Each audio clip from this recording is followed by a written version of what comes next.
L'exercice du jour concerne le respect de soi.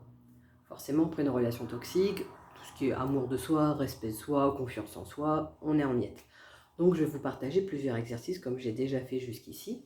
Et là, ça va être un exercice plutôt à l'écrit. Donc, je vous invite à prendre un cahier qui soit si peu spécifique à justement à votre construction, c'est bien. Parce que moi, je vais vous proposer plusieurs types d'exercices, mais si vous faites accompagner, vous verrez que vous aurez peut-être aussi d'autres exercices à faire chez vous, ou tout simplement parfois pour noter ce qui vous vient, ce qui vous passe pour le déposer.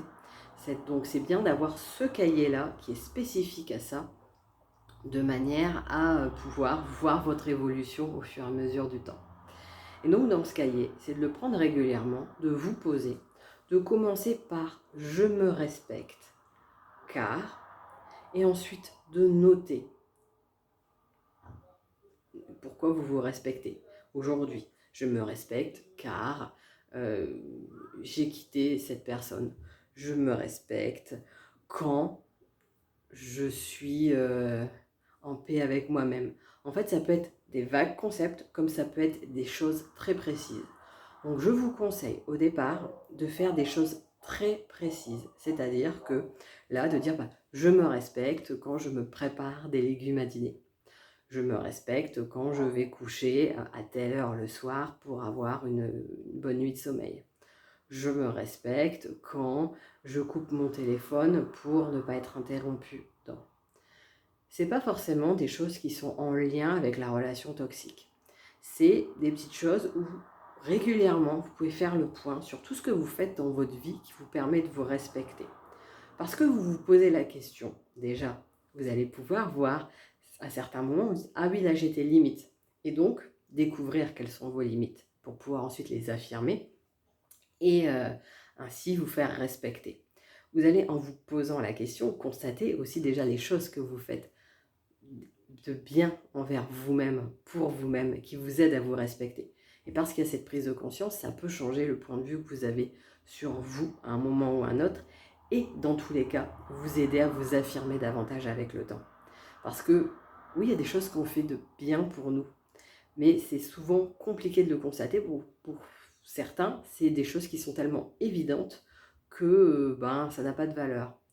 Or, là aujourd'hui, on est en train de se reconstruire après une relation toxique. Donc la moindre petite chose a de la valeur.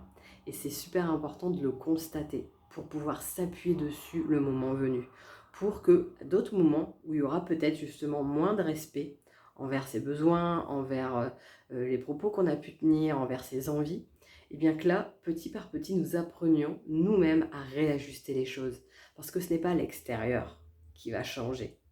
C'est nous-mêmes qui pouvons évoluer de manière à apprendre à nous respecter, à mettre des limites, à aller vers nos besoins, de manière à nous faire du bien et ne plus accepter les volontés des autres, le manque de respect des autres, l'intrusion des autres dans notre vie, dans notre mode de fonctionnement, et ainsi ne plus s'éteindre, comme c'est ce qui se passe régulièrement dans une relation toxique. Donc n'hésitez pas à me dire ce que vous en pensez. Si ce n'est pas déjà fait, vous pouvez vous inscrire en dessous pour récupérer une vidéo sur les étapes de reconstruction après une relation avec un pervers narcissique, ou pour vous inscrire à ma newsletter où tous les 15 jours je partage une petite histoire avec des petites pistes de réflexion, des petits exercices pour nous faire du bien tout en douceur. Vous avez également toujours le lien pour prendre rendez-vous avec moi pour des séances thérapeutiques, ainsi que le lien de mon accompagnement pour vous aider à quitter votre conjoint pervers narcissique si ce n'est pas déjà fait. Excellente journée et à bientôt.